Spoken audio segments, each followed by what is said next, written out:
of America 250 big time. And of course, we're all here today to think about and commemorate the 250th anniversary of Lexington and Concord.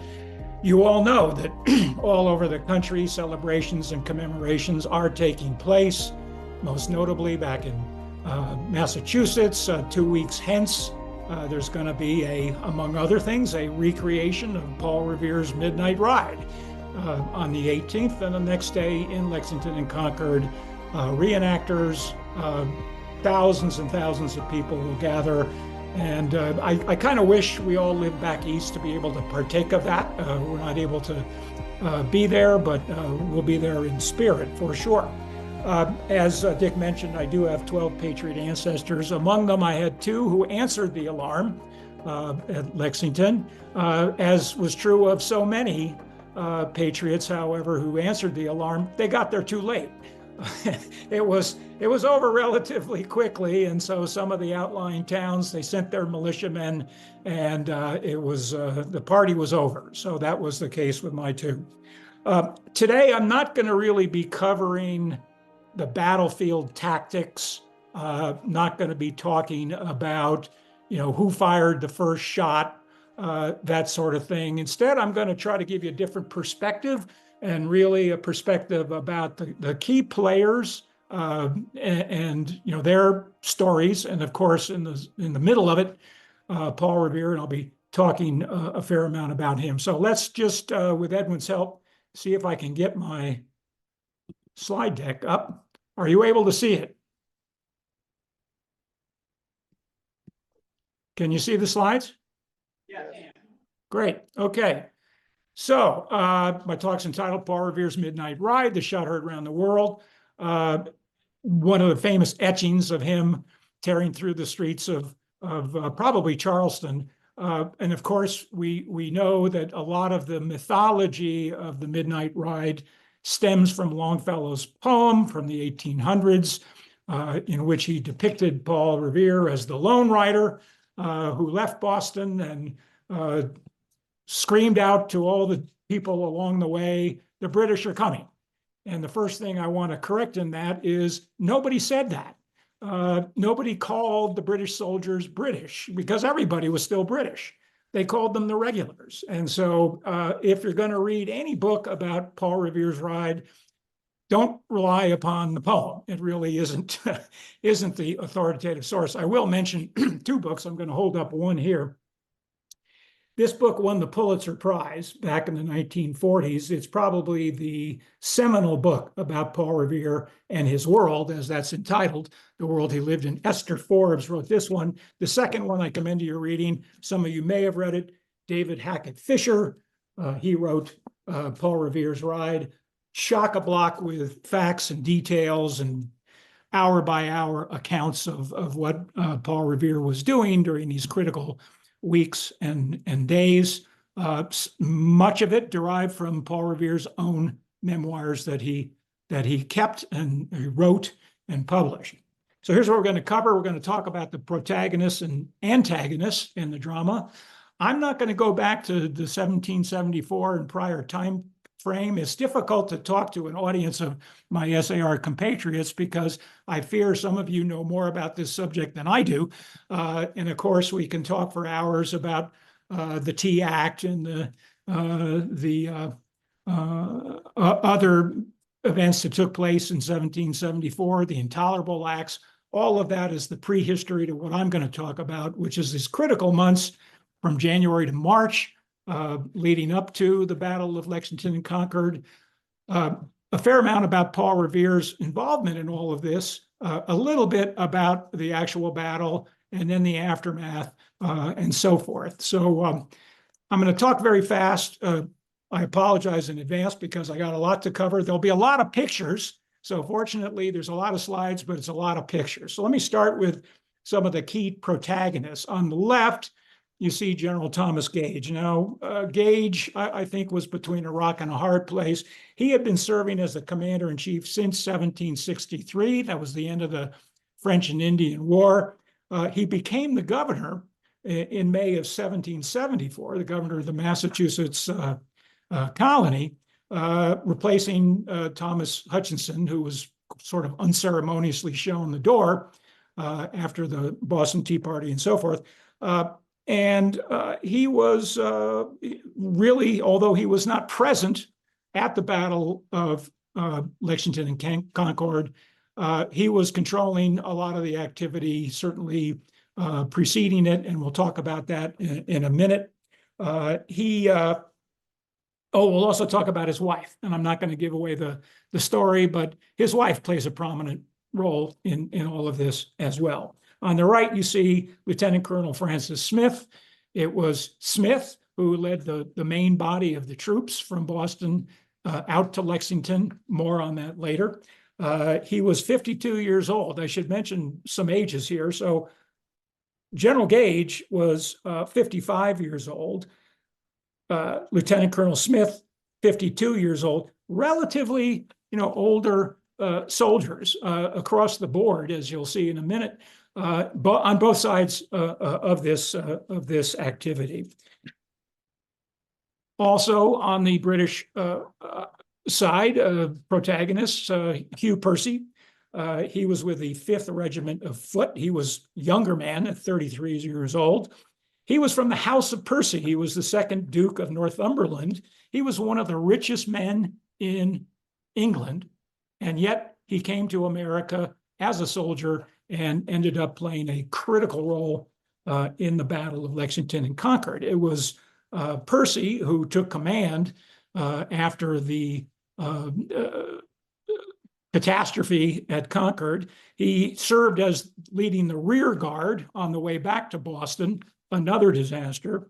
He was the commander during the Battle of Monotony, which some of you are aware was the most lethal phase of the Battle of Lexington and Concord. We might as well call it the Battle of Monotony, at which over 6,000 soldiers on both sides did battle at this tiny hamlet of Monotony.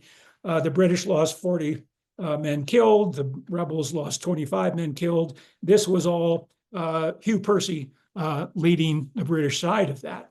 On the right, you see Major John Pitcairn, probably in reverse order. He was more responsible back in Concord for the violence that took place there. He was older, 53 years old. He was a son of a priest. He was the person on scene when the firing started at Lexington. He was on the leading edge of this. He was in the advance guard before the main body led by Lieutenant Colonel Smith come along, and that's when the firing started. He was there with his smaller advance guard when everything went to hell. He had his horse shot out from under him. He lost his pistols, and ironically, later on, somehow General Israel Putnam of the Continental Army inherited John Pitcairn's pistols and never gave them back. On the antagonist side, of course, Samuel Adams and John Hancock. There were so many. I single out these two because it was Adams and Hancock who figured most prominently in the Battle of Lexington and Concord. They were the targets, as I'll explain in a couple of minutes. At that point, Adams was 53 years old, sort of the same age bracket as the generals of the British Army. Hancock was a much younger man. He was 38 years old. And this is the most unlikely duo you could have imagined at the time. Adams, the firebrand, the pot stirrer, the guy who really led the entire rebel cause in the years preceding Lexington and Concord, of course, a cousin of John Adams. Hancock was the money man. He kind of backed into his role after inheriting a business that made him the wealthiest man in the colony, and he became a member of the Sons of Liberty. He became a bankroller of so much, and he was very prominently the first president of the Massachusetts Provincial Congress, which had been convening right before the Battle of Lexington and Concord in Concord itself. And it was because of that meeting of the Provincial Congress that the two of them found themselves in Lexington at the receiving end of the march of the British troops. They were the targets. He, of course, later on became president of the Continental Congress after Lexington and Concord, and he oversaw the Committee of Safety, which played a prominent role with Paul Revere, which I'll get to in a moment. Going further back in time in the run-up to Lexington and Concord, Joseph Warren, we all know he was perhaps the most prominent organizer of the Sons of Liberty and the cause. And to his right, James Otis, a more forgotten figure in both the Revolutionary period and in the battle itself. He was 50 years old. Warren, a much younger man, 34 years old. Warren had been heading the Committee of Correspondence at that time with an infamous character I'll talk about at the end of this talk, Benjamin Church. And you may know his name as a villain in this entire story. Warren had remained in Boston during most of this time. He did make an appearance, however, at the end of the Lexington and Concord battles, coming out at the tail end, joining General William Heath on the mission to continue to harass, vex, and annoy the British troops as they were coming back to Boston. And of course, Joseph Morton was killed not too long after at Bunker Hill. Otis, he really was the mentor of Samuel Adams, and Adams said as much later on. John Adams described him, quote, Otis was a flame of fire, truly an instigator of the rebel cause. Later on, in 1771, Otis was still alive. John Adams described him as raving mad. What had happened was he had developed, we don't know if it was Alzheimer's or some other mental illness, but he became increasingly infirm over the years, and by the time of Lexington and Concord was kind of an irrelevancy, but it was in no small part due to James Otis that the rebel cause came together in the first place. The last antagonist I'll quickly mention is our hero, Paul Revere. I say artisan, townsman, Freemason, and member of the Sons of Liberty. He was all of those things and then some. And he was almost, I would say, almost an accidental leader of the rebel cause, and we'll talk about that too. First, a few words about his life in Boston before Lexington and Concord, and a quick biography, if you will. He was descended from French Huguenots. We all know they were the persecuted Protestants in France, who many of whom came to America to escape the French terrorism that was being visited upon the Huguenots. His father, Apollos Revere, came over as a young, basically apprentice to a silversmith in Boston. He immigrated in 1716. He married actually somebody well-born in Boston, and they had Paul. He was born on New Year's Day, 1735 in Boston, and they anglicized the French surname Revere to Revere, and he became Paul Revere as a result. He was, he was a city boy. I guess I'd put it that way. Married twice. His first wife, Sarah, born in, well, I don't know when she was born. They married in 1757. They had 8 children. She passed away. He remarried Rachel Walker, 1773, right before the war years commenced. He had 8 more children with Rachel. That's Rachel on the right, and the reason I have her picture there as opposed to Sarah is Rachel did play a role herself during the period of the Lexington and Concord war, battle, and aftermath. When Paul's father died in 1754, he inherited the silversmith business that his father was running, And really for the next 20 years, up until the time of Lexington and Concord, he was as much a businessman as he was anything else, but he was involved in town affairs. He did play some political roles in the town, and for all intents and purposes, one of the leaders of the Boston community. He was, of course, and today best known as the silversmith. You see a couple of examples here. They are collector's items today. You can pay a very pretty penny for some of his pieces. Very little known story that Paul Revere was in his spare time also a dentist. And you see here, one thing, a set of dentures basically that can be found in Paul Revere House in Boston, which is a museum today. They believe this to be a set of false teeth that Paul Revere had made for one of his customers, during his dentistry years. He was, he started that practice in 1768. He was describing himself in newspaper ads as a surgeon dentist.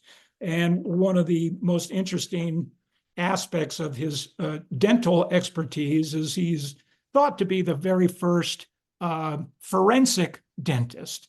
Why? Some of you know the story. When Joseph Warren was killed at Bunker Hill, he was in an unmarked grave for the better part of 8 months. And when the British left Boston, they asked Paul Revere to come out to help find Joseph Warren's remains and try to identify him. Well, he did that by looking at his teeth, because he had done some dentistry for Joseph Warren, and he recognized the 2 false teeth that he had put into Joseph Warren. So that's how we know that the remains they found were actually his.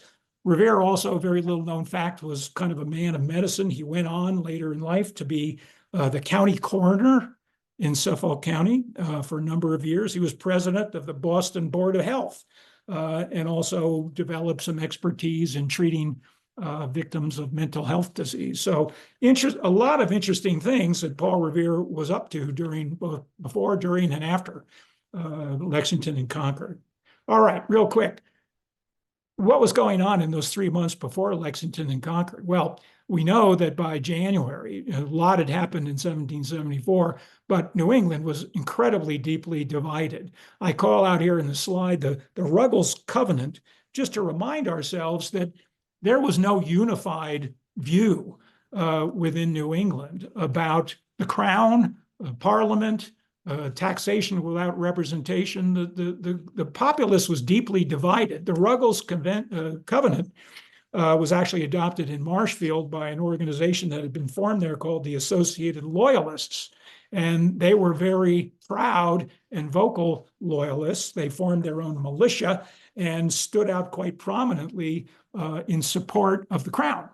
And of course, they were surrounded by other towns in Plymouth Colony who were very strongly pro-rebel. Well, violence ensued, not just in January 1775, but even before that. A lot of mob actions were taking place against loyalists.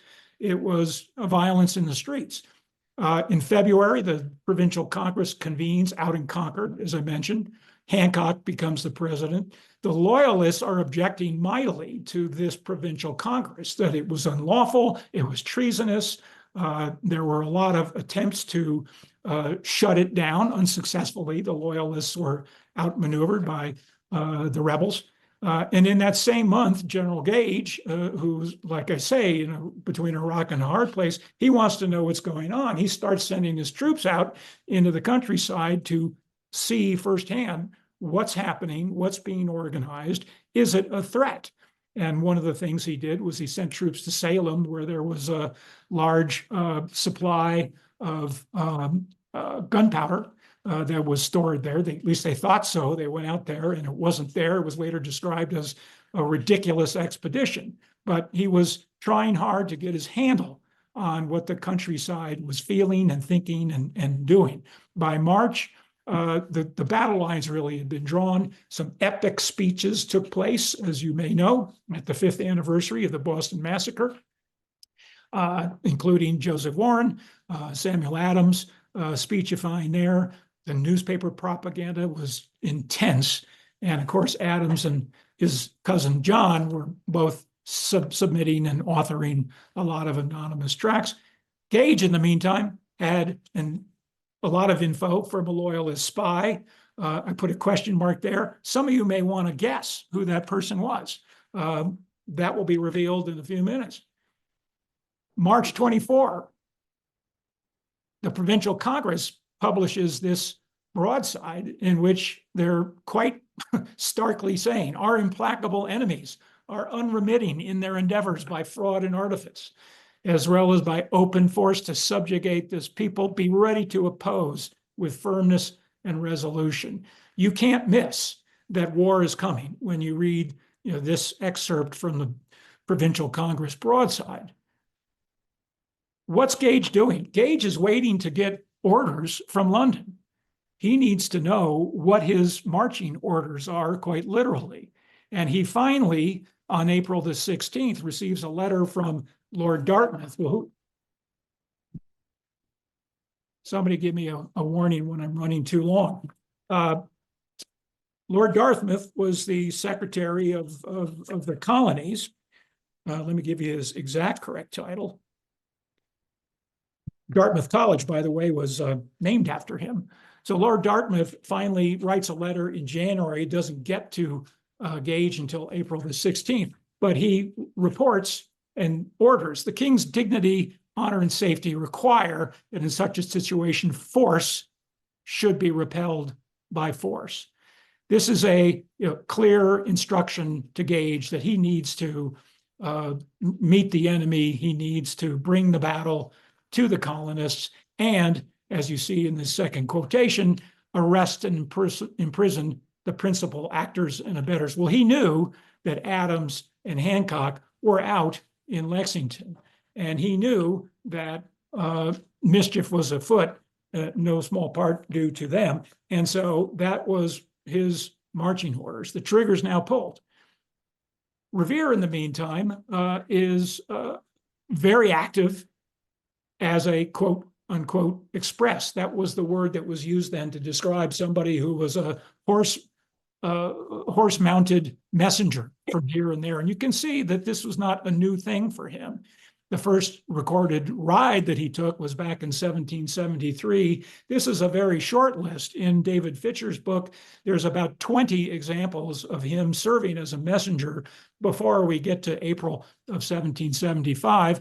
There had been a belief that developed in Boston that the march of the British soldiers was going to happen in the first week of April. And so he went out there on April the 7th and 8th, as you see here, to warn the people of Concord. Well, that was a false alarm, but it did motivate the people of Concord to hide quickly the ammunition, cannons, provisions, foodstuffs, everything that could be hidden.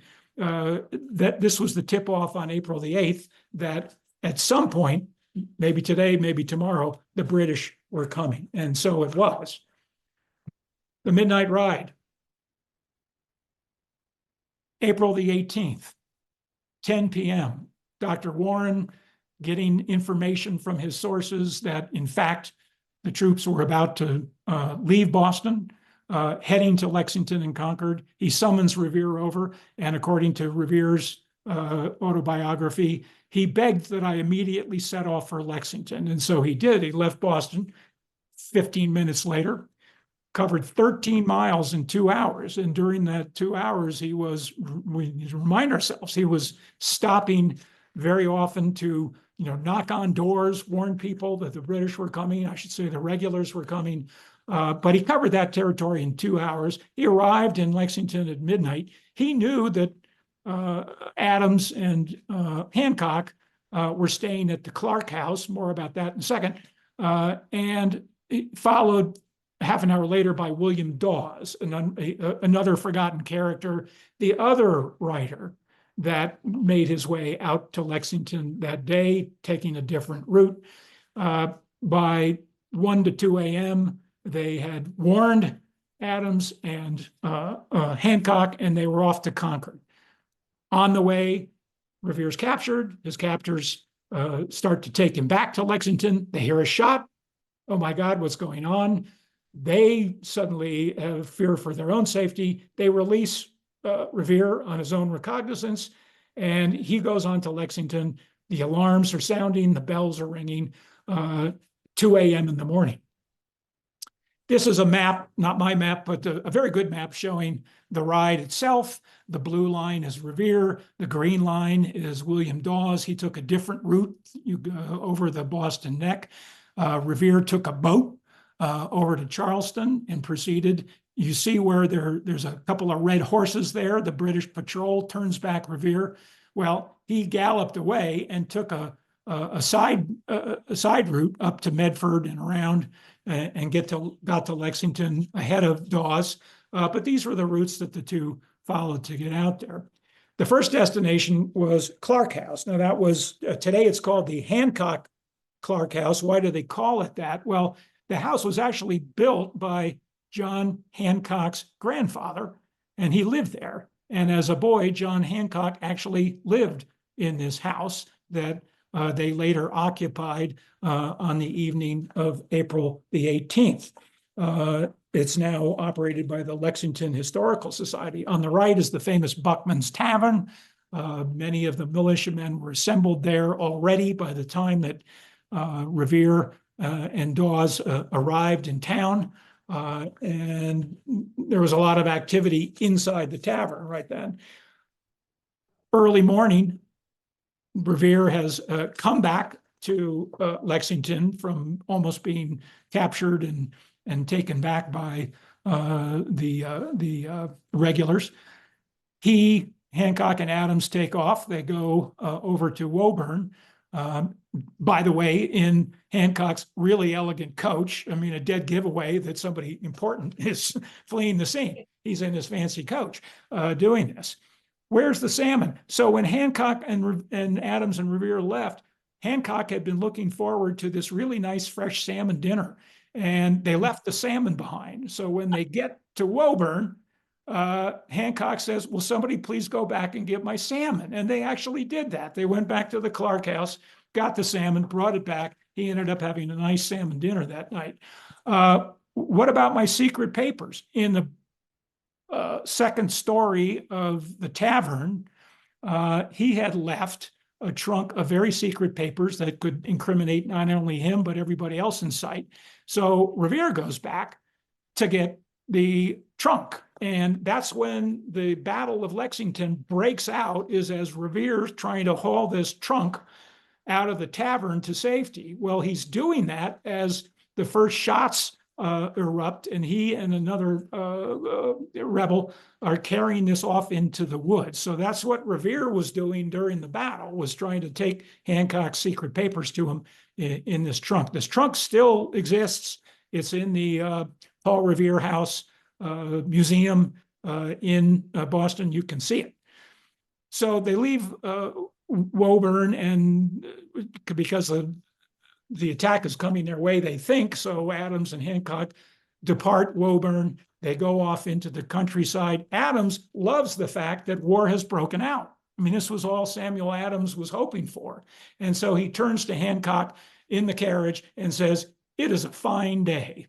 He was excited that finally the rebel cause was going to be taken into its final phase. Revere gets back to Cambridge the next day. He starts working for the Committee of Safety, again, as an express rider. And for the next several weeks, that's all he's doing, is riding for the Committee of Safety hither and yon. We don't know exactly what those activities were. So that on the 19th, the regulars are making their disastrous retreat.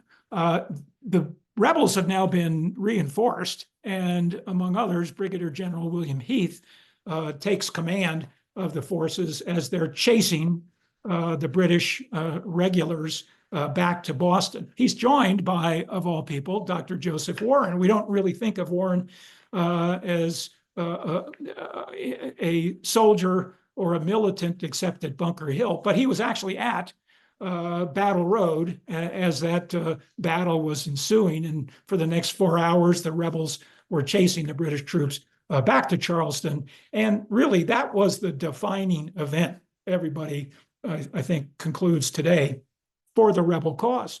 It demonstrated that they could be an organized and effective fighting force. Heath, by the way, went on to some fame. He was assigned the task after the Battle of Saratoga to take care of the thousands of British prisoners that were taken when Burgoyne surrendered. And so that was one of his main jobs later on following Saratoga in 1777. This is a photograph that was taken when photography was brand new of Battle Road. And you can kind of visualize. I love this photograph because it kind of gives you this ability to see the battle in some respects. This was a very difficult march for the troops. And you can see how the rebels off in the trees to each side could, very methodically pick off the officers and then pick off the horses. It was a disaster. So news of the battle spread like wildfire. You can't read this. I concede, but it was somebody's attempt to show when the news of the Lexington and Concord battle got around the rest of the colonies. Interestingly, a ship left Newport Harbor and went all the way down to North Carolina, was there on the 22nd before news even got to New York. So all up and down the seacoast, express riders were bringing the news of the battle over these coming weeks. So the immediate aftermath, as in days, Gage decides, okay, I'm gonna hunker down. I'm gonna clamp down on the citizens. They cannot leave unless I give them permission, and they can't leave without turning in the weapons. Well, it turned out that the citizens of Boston were very well armed. They turned in order to get out of town. They turned in over 1,700 firearms that they had in their homes, and lots of other paraphernalia of war that they were turning in. But as you can imagine, the rebel leaders, their family members, were leaving Boston. In the same breath, the loyalists were flooding into Boston for protection. The rebel leaders decided they needed a new headquarters. They reconvened in Watertown. That's where they then led the war effort. And Revere's living there in Watertown. Turns out, coincidentally, his bunkmate was Henry Knox, along with some other Whigs that were there. And he and Knox became fast friends as roommates in the John Cook House in Watertown in these days immediately following Lexington and Concord. He gets his family to finally join him.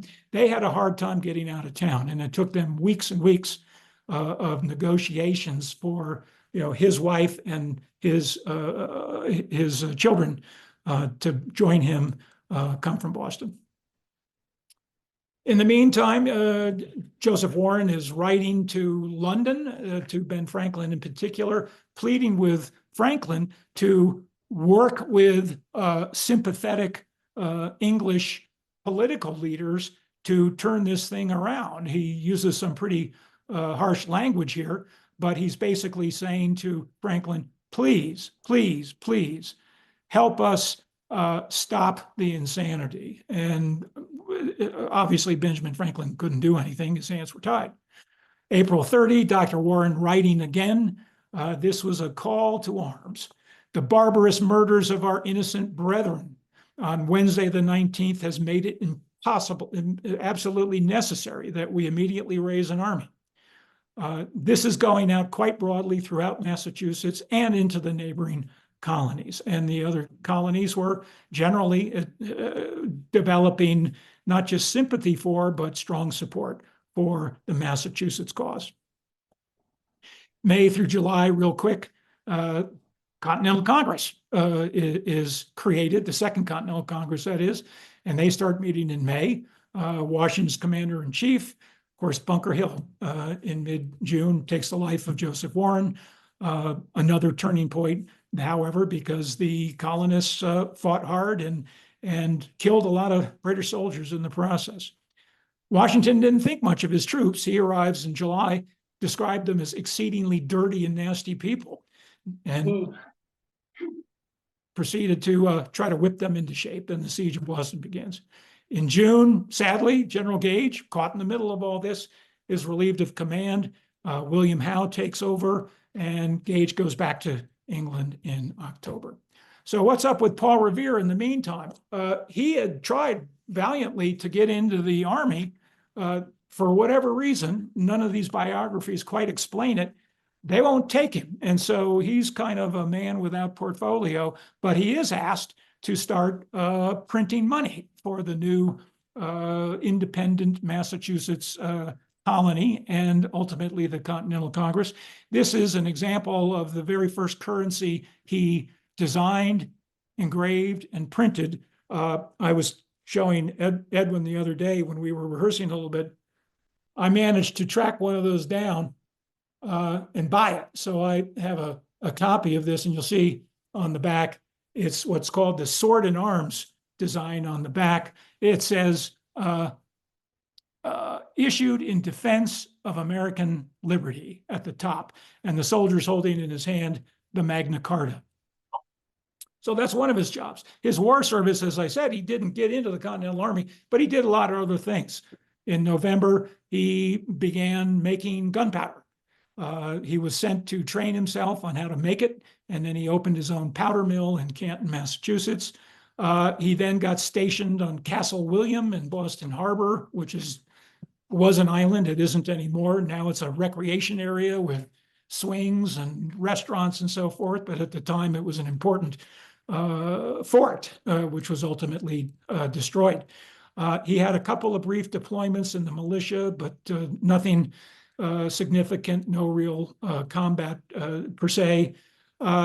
His worst moment, as you see in the last bullet, some of you know about the Penobscot expedition. It was one of the worst outings for the American troops in the history of the Revolution. Unfortunately, Revere was in charge of the artillery, and for whatever reasons, there was a court-martial that took place over all of this. He didn't bring the cannons to the battle. He was accused of cowardice and insubordination. He asked for a court-martial. He said, I need to clear my name. And he got a trial, and he was finally exonerated in 1782. But his war service, in a nutshell, was not illustrious. He did contribute some other things, though. You see on the left, a Paul Revere and Sons cannon. He started producing cannons in large quantities during the Revolution, became one of the leading manufacturers of cannons. As a sidelight, he started making brass bells, and you see one of those on the right, and there are many of them still extant in church towers all over New England and elsewhere. So he was busy. He just wasn't able to do what he wanted to do, which was to be a soldier and a leader of men. His final years. This is a painting of him in his final years. Obviously, he's grayed out. He lived another 40 years after Lexington and Concord. Established a thriving copper business, which was an incredibly big breakthrough when he learned how to, he was the first to learn how to mass produce rolled copper. And the State House in Massachusetts is covered with rolled copper produced by the Revere Copper Company. It is still in existence today. He outlived his wife and his son, Paul Jr. They died in 1813, turned the business over. He dies at age 83, a long life. And as you see in the quote here, seldom has the tomb closed upon a life so honorable and useful. If you give me another 2 minutes, I want to quickly cover some forgotten heroes. I mentioned Gage's wife, Margaret Kimball Gage. At the time of Lexington and Concord, she was 41 years old. She was American-born to a very good New England family. She married General Gage, but many historians, most historians, believe that she was a spy and that she was the person who leaked confidential information to Dr. Warren on April the 18th that the British soldiers were about to march. No coincidence, perhaps, right after Lexington and Concord, General Gage sent her home to London. and they were estranged the rest of their married years. So if all that's true, she was indeed a hero. How about the two guys that manned the bells? I should say manned the lanterns at Old North Church. John Pulling and Robert Newman. They were young guys who, really had incredible courage to evade the soldiers who were everywhere, to make their way with Revere's agreement that they would do this, make their way to Old North Church, take two lanterns up to the top. That's some 200 stairs they had to climb that evening, and hang two lanterns because, two if by sea. Revere knew that the British troops were crossing the bay to Charleston in boats. So hence there was no question, was it one lantern or two? They were set up with two lanterns to warn the people of Charleston, and that then spread like wildfire to the rest of the settlements that the regulators were coming. Forgotten hero, Billy Dawes. I mentioned him earlier. He was only 30 years old. And it was Joseph Warren who sent him, along with Revere, out to Lexington. He took that other circuitous route, getting there a little bit later. He escaped. He didn't try to go on to Concord. After he escaped capture, he went back to Lexington, fought at Bunker Hill, became commissary to the Continental Army later on. Thank you, Billy Dawes. Another forgotten hero. Who knows who Samuel Prescott was? He was yet the third rider, and he was the only of the three that actually made his way to Concord. I mentioned Revere went back to Lexington. Dawes went back to Lexington. Samuel Prescott escaped. He evaded being captured himself. He went to Concord, and he was the one and only rider to warn the people of Concord that we really mean it. They're coming now. He became a privateer in the Navy, the American Navy. Captured, he died in prison. All right, who was the villain? This is my last slide, folks. Who was the villain? Benjamin Church. He was in the inner sanctum of the rebel cause. He was there with Adams, Hancock, and all of them. 41 years old. He was the Surgeon General of the U.S. Army, but he was also a traitor. It was Church who was routinely, regularly, frequently spilling the beans to General Gage about what the rebels were up to the very last minute. And he was finally revealed when his mistress, who he had asked to take one of his traitorous correspondences to General Gage, instead handed it to a rebel, and he was found out. He was also a thief because Revere had asked him to go to his wife to get some money because he was out in the countryside without any money to support himself. And he asked his wife to get some money. She got it. She gave it to Benjamin Church, and he stole it, never to be seen again. He died at sea a few years later, so he lived in ignominy. All right, I sped through a lot of material there. Happy to take your questions. I hope this was interesting, a different